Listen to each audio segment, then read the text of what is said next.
Welcome to my new series I'm going to call Sperm Can Find a Way, Crazy Ways That People Have Gotten Pregnant. This is going to be a review of case reports written over the decades about very unlikely ways that people have gotten pregnant. We're starting off strong with one of my favorite case reports, someone who got pregnant via the GI tract.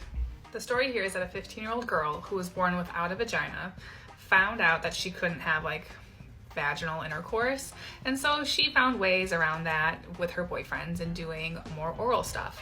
So she was doing mouth stuff on her new partner when her old partner walked in on them, got mad, and stabbed her in the stomach.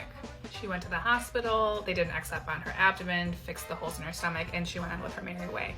Until about 9 months later, when she shows up to the hospital with excruciating abdominal pain and was found to be full-term pregnant, having regular contractions.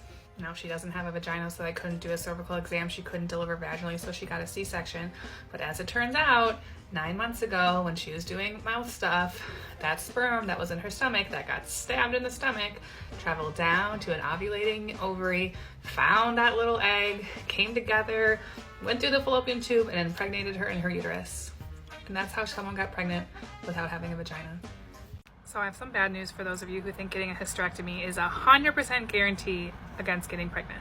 In my second episode of Sperm Will Find a Way, Unlikely Ways People Have Gotten Pregnant, we're going to talk about pregnancy after hysterectomy. There's about 100 case reports out there about people who've gotten pregnant after their hysterectomies. There's two types of those kind of pregnancies: those who are likely pregnant at the time of their hysterectomy and those who got pregnant months or years after. Today's case report is about someone who got pregnant right before getting their hysterectomy, but this one's particularly unusual because it resulted in a live birth of an almost term infant. So this patient was already a mother of 3 children when she got her hysterectomy. The night before her surgery, she had intercourse, and the next day she had her surgery. She got a total abdominal hysterectomy, so they removed her uterus and her cervix. During this time, which sounds like the late 70s, they were still leaving the fallopian tubes in place. Nowadays, we mostly remove the fallopian tubes during a hysterectomy. During intercourse, the night before, that sperm and the egg likely were meeting in the fallopian tube at the time that she was getting her hysterectomy. So after they removed the uterus, there was still a fallopian tube with an embryo in it. So the embryo traveled down into the abdominal cavity and looked for a place to implant. Now this patient felt fine for the first couple months after her hysterectomy, but then started to notice she felt nauseous, she had tender breast, and her abdomen was getting bigger and bigger. Around 24 weeks, they did an ultrasound and found a live baby in her abdominal cavity.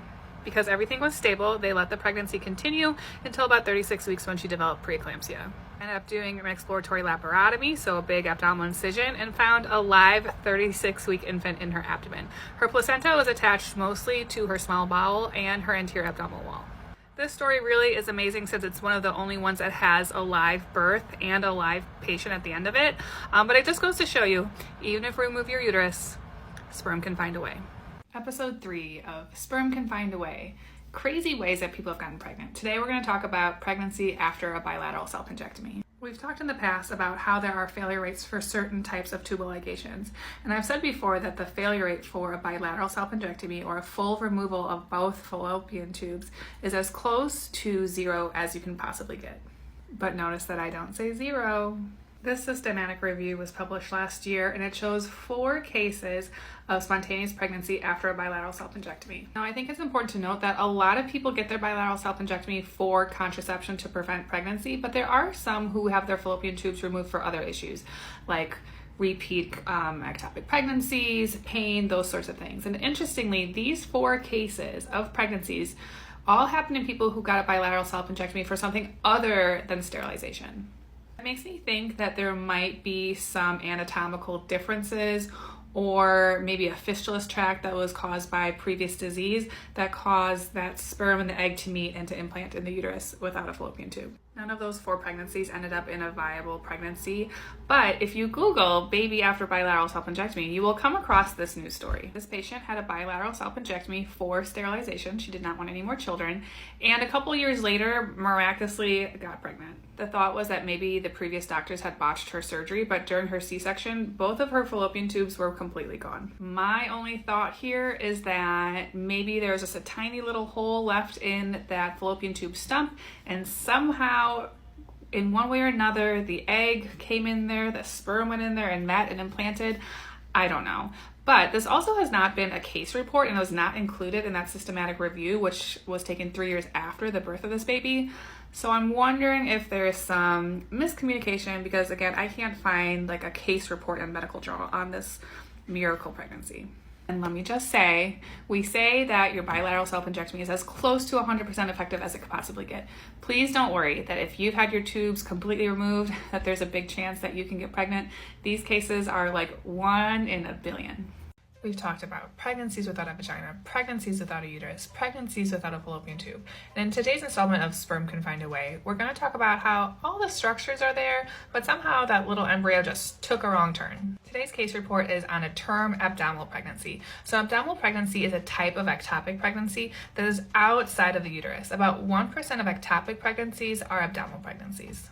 This patient was in Ethiopia with limited prenatal care, but after about 9 months of amenorrhea and excruciating abdominal pain, she presented to the hospital. There, they performed an exploratory laparotomy, and to their surprise, within the abdominal cavity, not within the uterus, was a live fetus. The fetus was within its amniotic sac, and the placenta was attached to a ruptured portion of the uterus. The story does have an happy ending. Both mom and baby did very well and were discharged from the hospital 8 days later. The thought is that there's 2 origins for abdominal pregnancies. The first is that when that sperm and the egg meet, they don't go down the fallopian tube into the uterus. Instead, they flow out into the abdominal cavity and just implant wherever they can. The second type is in a pregnancy that was initially within a structure, so within the uterus or within the fallopian tube, and it bursts out but continues to grow by implanting in whatever is closest. So for this patient, her placenta stayed attached to her uterus, but there are case reports where the placenta was attached to the colon or the anterior abdominal wall. I think we always think of the uterus as like this necessary portion for pregnancy, like the womb where life is created, when in reality, those little embryos are just parasites and they're just going to attach themselves to whatever's closest. In today's episode of Sperm Can Find a Way, crazy ways that people have gotten pregnant, a story about a pregnancy 4 years after a hysterectomy. Now, there are about 100 case reports about pregnancies that happen after a hysterectomy. Half of them were pregnancies that occurred right after the hysterectomy, and the other half are what they call late onset pregnancies. In my Sperm Can Find a Way playlist, you can find the story about a woman who had sex the day before her hysterectomy and then had a baby 9 months later. For those pregnancies that occur months to years after the hysterectomy, almost all of them result in a non-viable ectopic pregnancy. So pregnancy obviously not in a uterus, but also not viable, typically discovered between like 12 to 14 weeks. So this case is particularly notable because it resulted in the live birth of an infant. This patient had had a supracervical hysterectomy for abnormal bleeding. Supracervical means that they leave the cervix in place but take the uterus. 4 years after her hysterectomy, she started having this crampy abdominal pain and presented to the hospital. On exam, they found that her cervix was 4 to 5 centimeters dilated, and they saw a fetal head. Again, this was 1942, so they didn't have the equipment that we had, and they assumed that the baby was no longer alive. 8 hours later, despite not having any contractions, she dilated to about 8 centimeters and then delivered a viable female infant. Unfortunately, because it was the 1940s, this baby was quite small, about 900 grams, and ended up not making it past the 35-hour mark.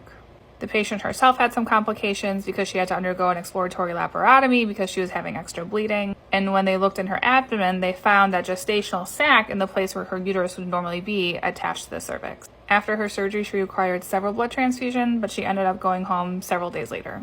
And this is why anyone who presents to the ER with abdominal pain gets a pregnancy test. In previous episodes of Sperm Can Find a Way, crazy ways that people have gotten pregnant, each of those patients was missing an organ, but in today's story, there was an extra organ and 3 babies born on 2 different days.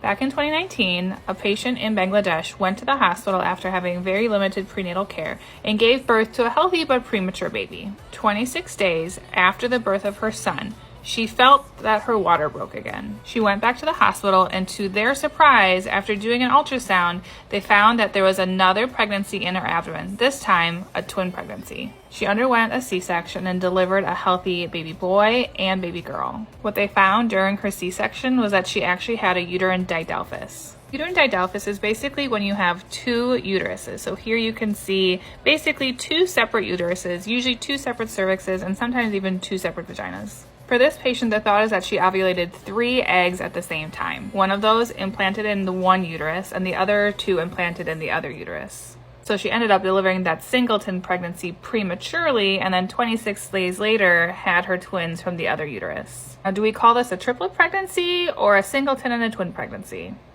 Welcome back to Sperm Can Find a Way, crazy ways that people have gotten pregnant. We're going to talk about someone who was pregnant and then added a whole nother pregnancy to it. This extremely rare phenomenon is called superfetation, and it's when you already have one established pregnancy and then a whole nother pregnancy comes along and establishes alongside of it, days to weeks later. Now, this is extremely rare, and we only have a handful of case studies in the literature, and so each one of them is found in a different way. For this patient in particular, she showed up for her early ultrasound in the first trimester, and there were twins in there, but they were measuring 4 weeks apart. Now, you would probably think, well, that second twin isn't doing very well, and it's not all going to work out. But what happened was that they tracked these twins throughout their pregnancy, and both babies stayed on their growth curve just 4 weeks apart. She ended up delivering her twins at 40 weeks for the one twin and 36 weeks for the other twin. Now you're probably asking yourself, like, how does this happen? How do you get even more pregnant than being pregnant? And we have a couple of theories. The first theory is that a second ovulation occurs even though that first pregnancy is already established, and then that second pregnancy just comes in and establishes alongside the first. Second is polyovulation, so several eggs are ovulated, and then one establishes, and the second one just takes a little while to establish later, days to weeks later, and that's how you end up with twins of different gestational ages. It's pretty wild. Welcome back to Sperm Can Find a Way, crazy ways that people have gotten pregnant, and today I have a great picture for you. This right here is a uterus. See how there's nothing in it? And here's a whole baby outside of the uterus. This is a recently published picture out of the New England Journal of Medicine, just published the other day, about an abdominal ectopic pregnancy. Remember that we use the word ectopic to mean anywhere outside of the normal uterine cavity. The majority of ectopic pregnancies are in the fallopian tube, but they can also be in the ovary or the abdomen. In this particular case, this patient showed up with 10 days of abdominal pain. They got a CT scan where her uterus completely empty, but a baby sitting inside her abdomen. They ended up performing a laparotomy, which means a big abdominal incision, to deliver the baby, who did well at 29 weeks. The placenta was attached to the peritoneum, so during that first surgery, they removed a part of the placenta and then went back 12 days later to remove the rest. In the end, both the patient and her baby did very well. I would say this is probably one of the coolest pictures we've had so far in this series. Yeah, a pregnancy near the aorta is a phrase that no OBGYN ever wants to say out loud. Welcome back to Sperm Can Find a Way, crazy ways that people have gotten pregnant. We've talked about ectopic pregnancies, including abdominal pregnancies before, but the even crazier form of that is retroperitoneal ectopic pregnancies. As a quick anatomy recap, the peritoneum is a very thin layer that surrounds a lot of the inside of your abdominal cavity. It includes most of your intestines, your uterus, and it all kind of keeps everything in that space. For this patient specifically, she went to the hospital with abdominal pain. They did a pregnancy test, as they do for most reproductive age women, and found that her HCG level was in the 50,000s. That is high enough where we would expect to see something in the uterus on transvaginal ultrasound, but they didn't see anything. And as they did a little bit more looking around, they found a mass in the retroperitoneal space, which is when they did this MRI and found this image. This here is the gestational sac near her aorta. Now, this type of pregnancy is completely non-viable, and in this specific situation, they didn't even have to intervene. It did resolve on its own. They kept the patient in the hospital for the 2 weeks until her HCG level went all the way back down to 0. To be honest, I don't even understand how this type of pregnancy occurs. In a phrase I thought I'd never say, sperm did find a way through an air vent. Daisy Lynx had been an inmate in a Florida jail for 2 years when she gave birth to a baby that no one knew she was pregnant with. And after paternity testing was done, it was found that a fellow inmate who she had never met was the father of her baby. Now, how this happened was basically a do-it-yourself home insemination. They had connected their cells with bedding through the vents. He collected his sample, wrapped it up in saran wrap, and then it got pulled through the vents to her side. And then on her side, she used the applicator for yeast treatment to insert it near the cervix, and then she got pregnant. Now, at-home insemination is not new. There are kits out there for couples who are attempting this at home. I will say it is unique, though, to get pregnant while you're in prison with someone's sperm from a person you have never met that got pulled through the air vents. But as they say, sperm can find a way.